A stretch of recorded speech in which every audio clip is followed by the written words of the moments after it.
Hello and welcome to Work to Game. My name is Brian, and in this guide we're going to be breaking down the mechanics of the Ruby weapon fight, which was added in patch 5.2.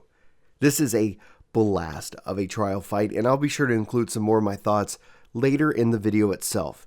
Also, just as a note, this fight can include some spoilers depending on what you define as a spoiler, but trying to be respectful of that fact, there's a second half to this fight, which we're going to cover, but we're going to try to give you plenty of lead time so that you know something is about to happen.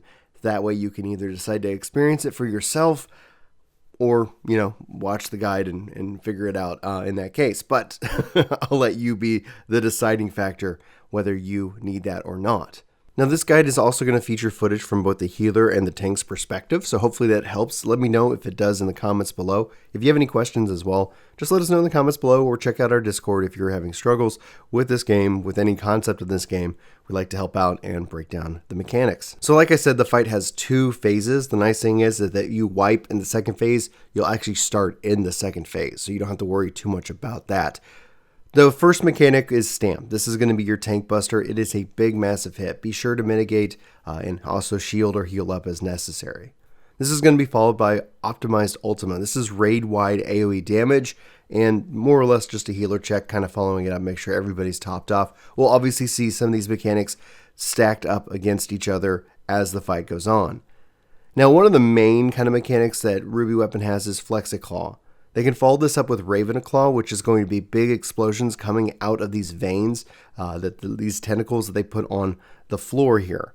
There's a couple other things that Ruby can do in this case. Liquefaction will be kind of like quicksand, pulling everybody in. You could also see Helioclaw, which is going to be exploding AoEs that go around the arena, or Undermine, which is going to be where the veins themselves explode. So we showed those off for you guys here, the three different ways that you can kind of see this going with Flexiclaw, so you can kind of get an idea of what to expect. The pattern seems pretty familiar, so just kind of pay attention there. Now with Helioclaw, it's easy to kind of get caught up and caught into a couple different hits. You can see me messing it up here. You can also see Chris able to aptly avoid it. He was able to show me in the second time this came around the ability to dodge this. It's actually pretty simple. What you want to do is actually find kind of the center piece where the curve is happening. Pull yourself back and then move yourself forward, and that way you're going to be able to avoid all the AoE damage going around the arena at that time. So you're going to see high-powered homing laser. This is going to be a double stack mechanic. Split the party in two so that way you can mitigate the damage. It does hit hard, so healers be sure to top people off so that way they can survive this hit. So from here, Ruby's going to use Raven's Flight. This is going to be where they dash around the arena, and you could see where it's going to start. Right here in this case, he's going center, then he's going back across around the arena, and so you want to be able to find that safe space and not necessarily get hit by more than one of these. It could hit very hard, and you could see it nearly almost wiped our party out. In a little bit, we're going to show that footage again of us actually aptly dodging it with enough practice. You can kind of get that feel for where it's going. So here we stick together as a team, and you can kind of just find these little safe spaces and move around, and that way you can easily avoid. Ruby's going to follow this up with Stamp, so healers just make sure your tank is ready to go. If your tanks go down, note that Stamp is going to wipe out whoever it decides to attack. From here, you'll see homing lasers, and while it doesn't do anything right away, it's going to launch lasers into the air, and then he's going to dash and do his clap with Ruby Dynamics. You're going to want to stack up on the boss. He's going to really hit the raid pretty hard, and the only safe space is right under him. This is where homing lasers comes back into play, as you're going to see those kind of target your team, and you're going to have to spread out as well. Then he's going to follow this up with Optimized Ultima. This is a total healer check to make sure everybody's topped off, especially from the damage from Clap and with homing lasers. Now he's going to go back into his standard Flexiclaw kind of rotation. This is where you could see Raven's Claw, Liquefaction, Helioclaw, and Undermine. So pay attention to what is happening on the ground and be ready to jump onto the tentacles if they're going to do liquefaction. Obviously the catch here is with Undermine is when those blow up and catch you off guard and hopefully not put out too much damage on you at the time.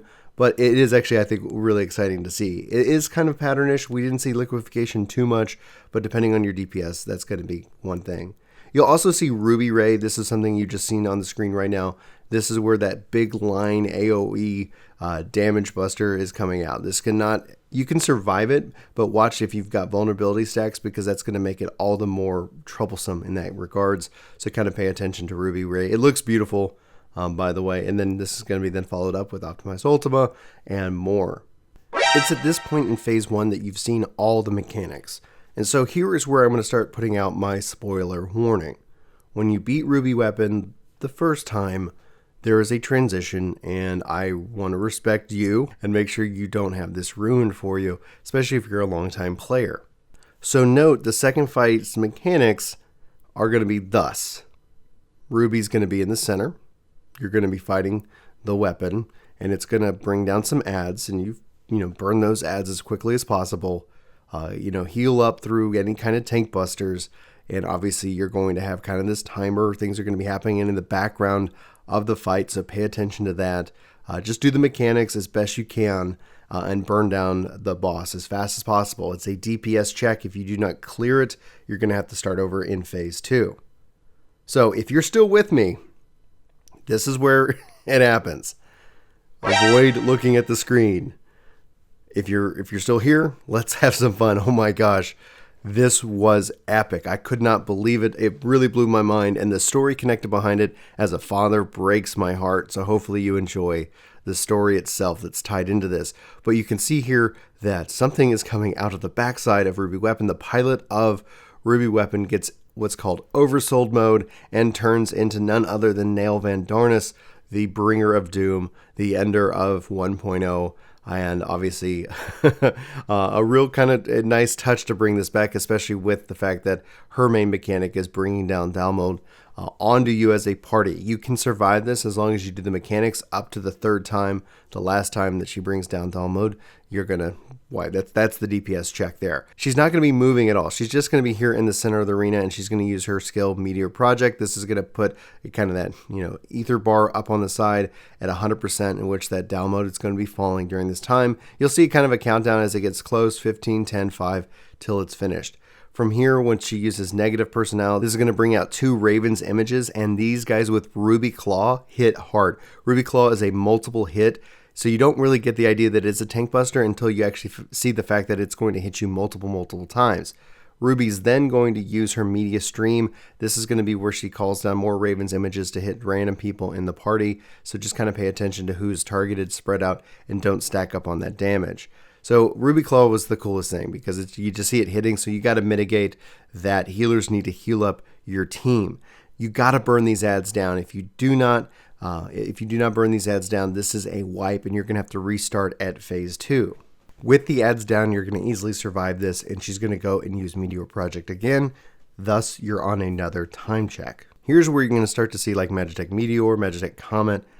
These are just different types of damage itself.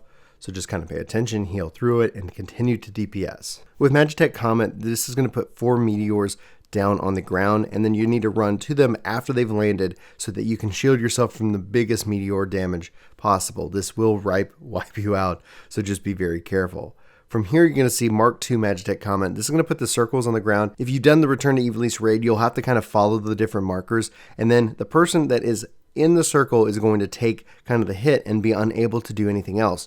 You need to burn down the comets and then return back to the boss. It'd be my personal recommendation at this time to maybe let one healer take one of the comets. That way you get an extra burst of damage through the phase as long as everybody's healed up. It didn't do much damage. I was able to take it just fine as the white mage, but that's pretty much what you need to do. The third phase, the third time she's going to call down Meteor, this will wipe you if it hits the ground. From here, she's pretty much going to pulse Outrage out, which is raid-wide AoE damage. This is a DPS check and a healer check, so healers keep everybody topped off. That way you can survive. Obviously, you need all the DPS up to burn her down before before down mode falls. Otherwise, it is the end for you, and you have to start over at Phase 2. There's also a couple line AoEs that Ruby will put down. You saw that as the footage was going. I was kind of talking about some other mechanics at the time. So obviously that's just don't stand in bad as far as it goes. And at this point, besides Outrage and stuff, she'll use Meteor Stream and more. So continue to damage the boss, get your win, and hopefully you really enjoyed the story. This fight really meant a lot to me. I was really surprised. I'm really excited to see how it develops into its next weapon series and more. Guys, if you feel like we've earned your subscription, we'd love to have you back. Be sure to hit that subscribe button, ring that bell, and hit that like button. Share this out with your friends. Hopefully this has been a help, and hopefully we'll see you in our next video. But for Work to Game, my name's Brian. Thanks for watching, and I'll talk to you later. Take care.